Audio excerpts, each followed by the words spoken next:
انشاءاللہ ہماری آج سے لے کے 40 دن تک کم سے کم کوئی نماز اور کوئی تکبیر تحریمہ اور کوئی جماعت انشاءاللہ نہیں چھوڑے گی۔ رب اشرح لي صدري ويسر لي امري واحلل عقدة من لساني يفقهوا قولي رب زدني علما۔ محترم حاضرین جمع، بزرگوں، نوجوان دوستوں، عزیز بچوں اور اسلامی ماؤں بہنوں، بہت جلد ہم سب اللہ کے فضل و کرم سے سال کا جو سب سے مقدس ترین اور فضیلت والا مہینہ رمضان کا مہینہ ہے، اس میں داخل ہونے والے ہیں۔ رمضان المبارک کا مہینہ بنیادی طور پر اس میں اپنے آپ کو جنت کا حقدار ٹھہرا لینے کا مہینہ اور اپنے تمام قسم کے گناہوں کو اللہ تعالیٰ سے معاف کرا لینے کا مہینہ ہے، اور اس کی بہت ساری دلیلیں، بہت ساری تعلیمات اور بہت سارے فرمان اللہ کے نبی صلی اللہ علیہ وسلم کی اس سلسلے میں موجود ہے۔ اس رمضان المبارک سے زیادہ فائدہ اٹھانے کے لیے یا اپنے آپ کو جنت کا حقدار بنانے یا جہنم سے اپنے آپ کو نجات دلانے کے سلسلے میں ہمیں اس رمضان المبارک کے مہینے میں کچھ اعمال، کچھ عبادتیں اور کچھ کام کو کرنے کی ضرورت ہے۔ ان میں سے چند اہم اور ضروری کاموں کی طرف انشاءاللہ آج کے خطبہ جمعہ میں اشارہ کیا جائے گا۔ ان میں جو سب سے پہلی چیز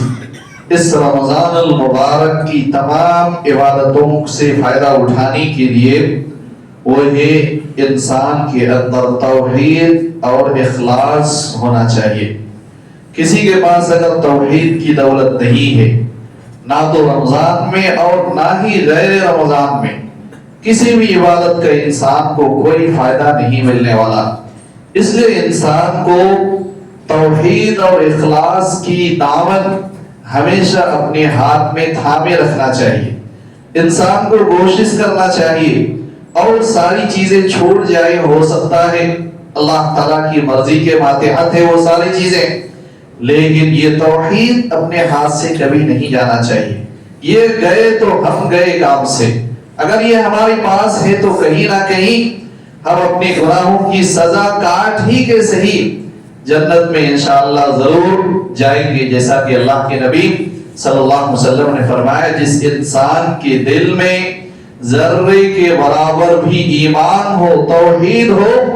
ایک نہ ایک دن اس کو جہنم سے نکال کے جنت میں داخل کیا جائے گا۔ ابو ذر رضی اللہ عنہ نے پوچھا اللہ کے رسول صلی اللہ علیہ وسلم، اگر وہ چوری کرے تب بھی، وہ زنا کرے تب بھی، وہ شراب پیے تب بھی اس کو جنت میں داخل کیا جائے گا؟ آپ صلی اللہ علیہ وسلم نے فرمایا ہاں، تب بھی اس کو جنت میں داخل کیا جائے گا، شرط یہ ہے کہ توحید کی دولت اس کے پاس ہونا چاہیے۔ یہ ایک دنیا کی سب سے بڑی نیکی انسان کے پاس ہونا چاہیے۔ اس کے بعد کی گناہ ہو تو میرے ماتحت ہے، میں چاہوں تو ابتدا ہی میں معاف کر دوں یا چاہوں تو ان گناہوں کے برابر اس انسان کو سزا دے کے میں جنت میں داخل کروں، لیکن آخری نتیجہ انسان کا جنت ہے،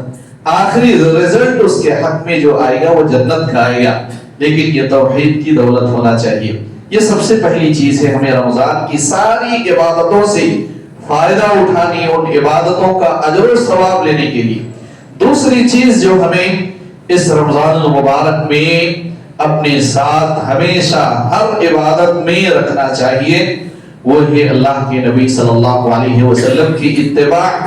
آپ صلی اللہ علیہ وسلم کی سنت۔ آپ صلی اللہ علیہ وسلم کی سنت بھی کسی عبادت کے قبول ہونے کے لیے ضروری ہے۔ انسان چاہے جیسے نمازیں پڑھ لے، چاہے جیسے روزے رکھ لیں، افطاری سحری اپنے مرضی سے کریں، یہ اللہ تعالیٰ کو قابل قبول نہیں ہے۔ جس طرح سے اللہ تعالیٰ کی توحید میں اللہ کو ہرگز شراکت پسند نہیں، کوئی شریک ہو جائے اللہ کو برداشت نہیں، ایسے ہی سنت میں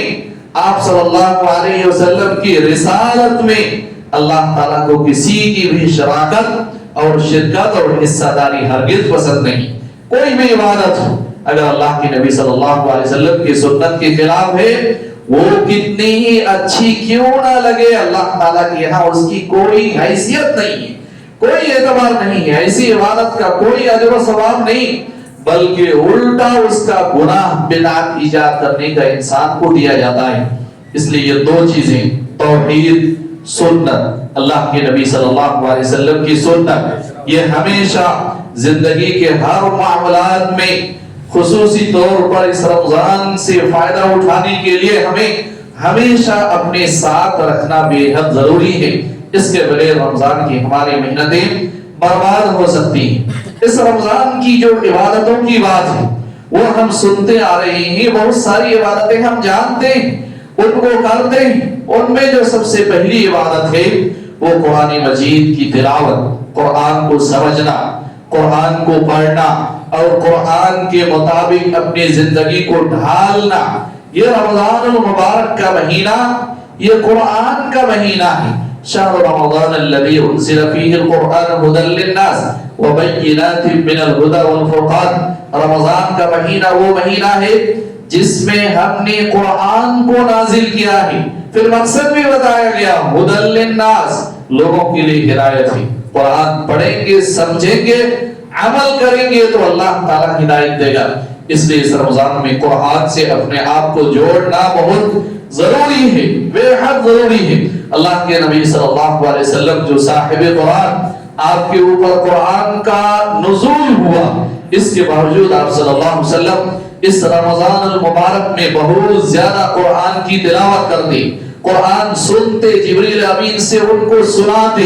قرآن کی معنی اور اس کے مسائل پہ بحث ہوتی۔ یہ اللہ کے نبی صلی اللہ علیہ وسلم کی سنت ہے، جبکہ آپ صاحب قرآن ہیں، لہذا اس قرآن کی تلاوت کرنا، اس سے جوڑے رکھنا بے حد ضروری ہے۔ اس کو سمجھنے کی کوشش کرنا بھی بہت ضروری ہے۔ مطلق پڑھنے کا اتنا زیادہ فائدہ نہیں، اجر و ثواب ملتا بے شک، لیکن جو اصل مقصد ہے قرآن کا وہ ہے اصل سمجھ کے پڑھنا۔ یہ اللہ تعالیٰ کا پیغام ہے، اللہ تعالیٰ کی طرف سے ساری انسانیت کے لیے ایک لیٹر ہے، ایک لفافہ ہے۔ کبھی ہمیں زندگی میں ایک بات تو کم سے کم توفیق ملنا ضروری ہے کہ اللہ نے سارے اپنے بندوں کے لیے جو پیغام بھیجا، جو لیٹر بھیجا، جو خط بھیجا ہے، اس کو ایک بار زندگی میں کھول کر دیکھیں۔ آج گمراہی کی سب سے بنیادی وجہ یہ کہ ہم قرآن حدیث دونوں نہیں پڑھتے۔ سوشل میڈیا پہ ہمارا دین ٹکا ہوا ہے، ہمارا مکمل طور پر ہم سوشل میڈیا پہ ٹکے ہوئے ہیں۔ ہمیں توفیق نہیں ہے قرآن پڑھیں، ہمیں توفیق نہیں ملتی ہے حدیثیں پڑھیں۔ ایک بار قرآن کو پڑھیں، حدیثوں کو ایک بار پڑھ کے دیکھیں۔ حدیث کی بے شمار کتابیں ہیں، کوئی بھی کتابیں کھول کر دیکھیں، اس میں غور و فکر کریں کہ ان میں کیا مسائل بیان کیے گئے ہیں۔ نماز کے سارے احکام و مسائل جو بیان کیے گئے کیسے ہیں، ہم کس انداز میں پڑھ رہے ہیں، ایک بار کبھی ہمیں اپنے آپ کو اس کے لیے لگانا چاہیے، کوشش کرنی چاہیے، کیونکہ اللہ کا پیغام ہے۔ اللہ نے اگر پوچھ لیا کہ تمہارے لیے ایک لیٹر بھیجا تھا، پولیس اسٹیشن سے تمہارے پاس کوئی خط آ جائے،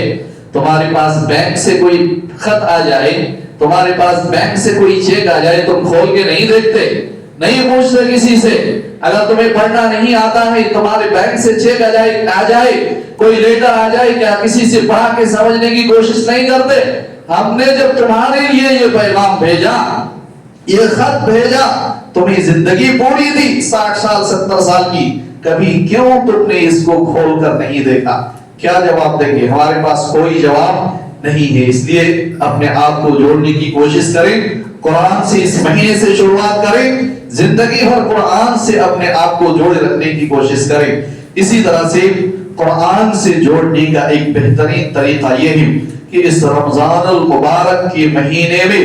تراویح اور قیام اللیل میں ہم کھڑے رہیں، قرآن کو سننے کی کوشش کریں۔ جہاں قرآن کو قرآن کی طرح پڑھا جاتا ہے،